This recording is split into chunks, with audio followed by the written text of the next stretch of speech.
Eu vou contextualizar aqui para quem de repente não está muito lembrado do que aconteceu. Todo mundo que acompanha o processo legislativo, a eleição das casas legislativas, sabe que o mandato de um presidente é por 2 anos. Se ele estiver na mesma legislatura, ele não pode se reeleger. Se ele passar por uma eleição para o cargo de deputado ou de vereador, aí for reeleito para o cargo, aí sim ele pode buscar um segundo mandato, né? Então, o que aconteceu lá em abril do ano passado? A gente estava no primeiro ano, né, de mandato de Roberto Cidade como presidente da Assembleia. Os primeiros meses, inclusive, de mandato. E o que ele fez? Ele junto com toda a trupe ali, né, eu tenho que chamar de trupe pela forma como isso aconteceu, com toda a trupe ali da sua base, digamos assim, lá na Assembleia, eles mudaram a Constituição Estadual, mudaram tudo aquilo que dizia a respeito do regimento interno sobre eleição para a mesa diretora, e dessa forma assodada, dessa maneira completamente apressada, em um dia, eles inclusive chegaram a trabalhar à noite. Isso é raríssimo acontecer, né? Você sabe que eles mal trabalham de manhã. Hoje, por exemplo, a sessão da Assembleia durou 50 minutos. 50 minutos. Então, eles não gostam muito de trabalhar, né? A gente, infelizmente, mostra isso aqui há muito tempo. E para mudar a Constituição em favor de Roberto Cidade, eles trabalharam até a noite. Isso aconteceu lá em abril do ano passado, e com 2 meses de mandato de presidente da Assembleia, ele garantiu mais 2 anos a contar a partir de 2025. Então, por isso que a gente sempre fala aqui que ele praticamente tem um cargo vitalício ali de presidente da Assembleia Legislativa, porque está indo nada menos para o seu 3º mandato, né, de presidente da Assembleia Legislativa. E o que aconteceu naquele momento, né? Depois de que aquele golpe ali, como a gente resolve chamar, porque claramente é um golpe, é uma mudança na Constituição para favorecer um grupelho ali, um pequeno grupinho de pessoas, você até questionava quem entraria com uma ação direta de inconstitucionalidade, né? Porque infelizmente nenhum deputado teve essa coragem diante de tudo que aconteceu. O Partido Novo, aqui no Amazonas, resolveu entrar com essa ação direta de inconstitucionalidade lá no STF, questionando, né, toda a manobra que foi feita ali para esse golpe, né, para essa mudança que foi feita em prol de Cidade e de seu grupo. Eles entraram esse ano, com todo esse contexto da eleição municipal. Cidade, com toda a máquina da Assembleia, com toda a máquina do Estado, é candidato à Prefeitura de Manaus, e o Novo resolveu cutucar isso, resolveu mexer na carta de seguro, né, que Roberto Cidade tem, já que, se não for eleito prefeito de Manaus, tem todo o orçamento da Assembleia para comandar por mais 2 anos e meio aí, praticamente, né? E aí, quando o Novo procura o STF para questionar essa mudança na Constituição, aí tudo começa a se mover lá em Brasília, né? Chegou ao ministro Cristiano Zanin, que é o relator dessa ação, na qual o Novo pede, obviamente, a suspensão de todos os efeitos daquela decisão, dessa mudança na Constituição, e que se fixe ali uma tese para que isso não possa mais acontecer em âmbito de nenhuma casa legislativa do Brasil. E aí o que acontece nesse processo, nessa notificação?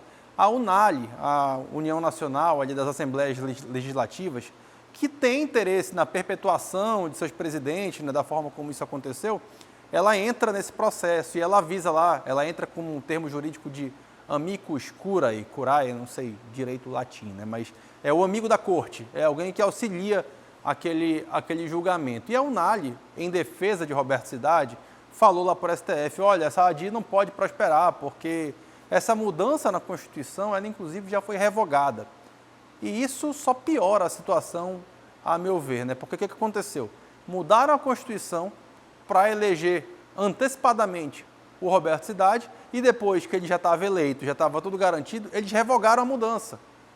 O que só prova como isso lembra assim, manobras de gente que não tem muita afeição, melhor dizendo, à democracia. Ele só quis fugir, né, de uma ação direta de inconstitucionalidade. E aí o Novo vem mostrando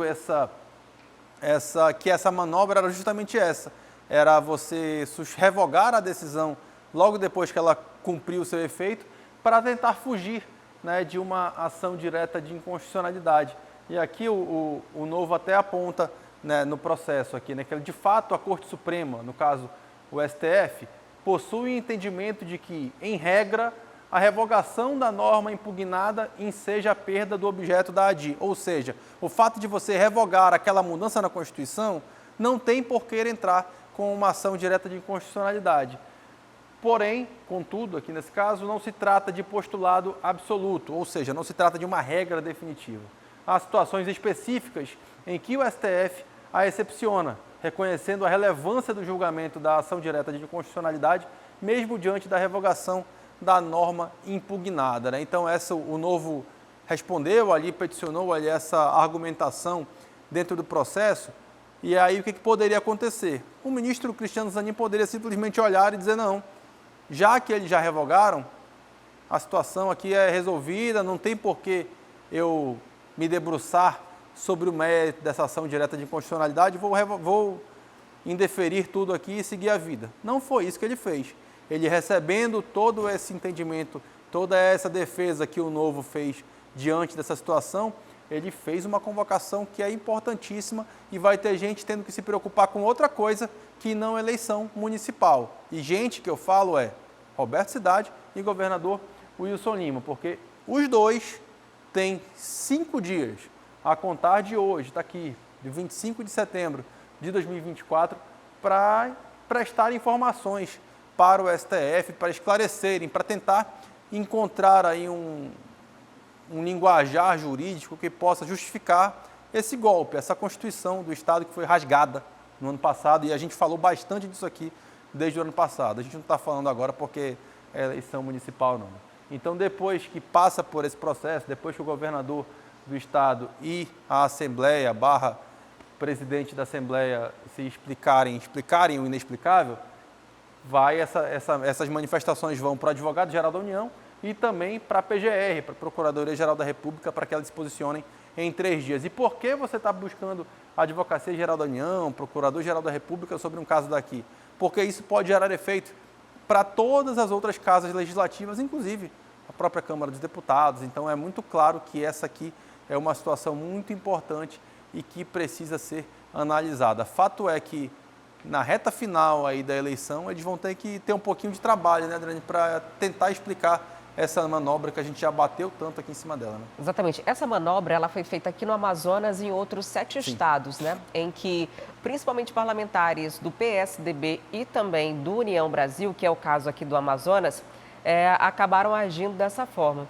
Em comum, os 8 casos têm a proximidade do presidente da Assembleia com o governador do estado, né? Ou são do mesmo partido ou do mesmo grupo político. Isso aconteceu em todos esses estados. Em Tocantins, inclusive, houve uma decisão da Justiça no ano passado, em maio de 2023, para cancelar, porque as 2 votações aconteceram no mesmo dia. Aqui não foi muito diferente. A votação que reelegeu Cidade por um mandato, mais outro, e mudou a Constituição da Assembleia Legislativa, ela durou em torno de 10, 12 minutos. Ali foi uma coisa muito rápida. E nem tinha outra chapa, ou seja, foi praticamente uma aclamação deliberada que foi feita ali, sem concorrência. Os novos parlamentares não tinham muito o que fazer, porque já tinha um fechamento ali, todo mundo simplesmente concordou naquele momento. E por que se antecipa a eleição?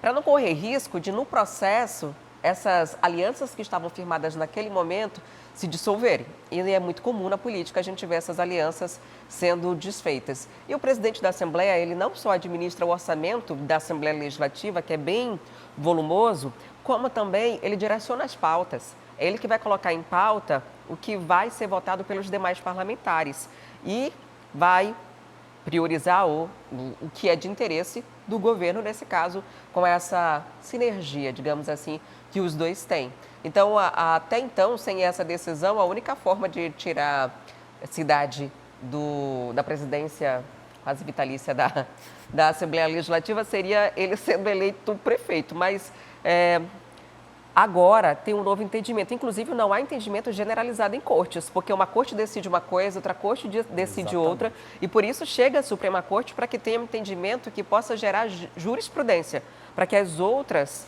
assembleias possam ter o mesmo comportamento. E aí eles alegam não descumprir lei porque muda a Constituição. Aí fica muito fácil, né? Mudar a Constituição para o benefício próprio. E depois revoga a mudança, que é mais um sinal claríssimo de que tinha uma agenda ali para ser cumprida, tinha uma orientação a ser tomada para o governador do estado. Foi muito conveniente também ter alguém tão próximo a ele na presidência da Assembleia Legislativa.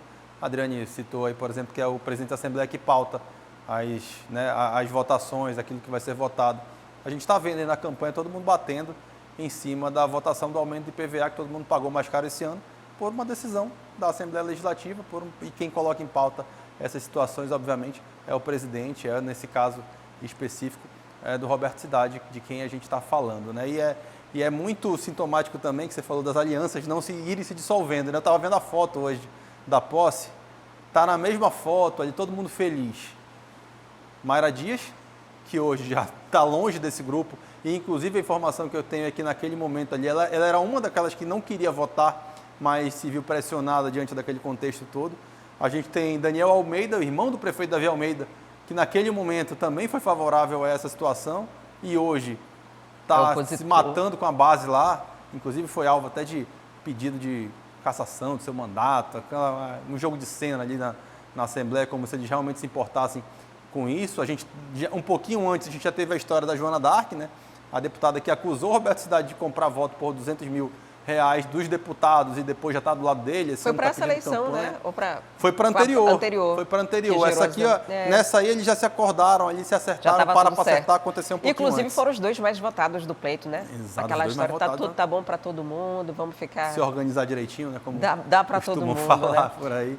E Dente, quando você fala da revogação, da mudança que tinha sido feita na Constituição, é uma clara estratégia para fugir da condenação, né, uma possível condenação na Justiça, porque se não existe mais o objeto da denúncia, automaticamente é arquivado. Geralmente é isso que acontece, né? Não tem mais o que questionar na Justiça. Então, estratégias para a eleição, estratégias para mudar a Constituição, estratégia para votar de uma forma instantânea, estratégia para não ter nenhuma outra chapa, estratégia para revogar tudo e seguir a vida como se nada tivesse acontecido, até que a estratégia agora está barrando na Justiça. E aí é legal que eu vou só pontuar uma coisa, a gente vai já seguir aqui o programa. A gente falou de vantagens, né, para o governador ser tão próximo ao presidente da Assembleia Legislativa. Mas amanhã eu vou trazer umas vantagens que foram muito importantes para Roberto Cidade depois que ele virou presidente da Assembleia Legislativa. Mas essa parte eu conto amanhã. Quer ficar por dentro de todas as notícias da programação de A Crítica? Então já se inscreve no nosso canal, ativa aí o sininho para receber todas as notificações e não perder nenhum conteúdo. E até o próximo vídeo.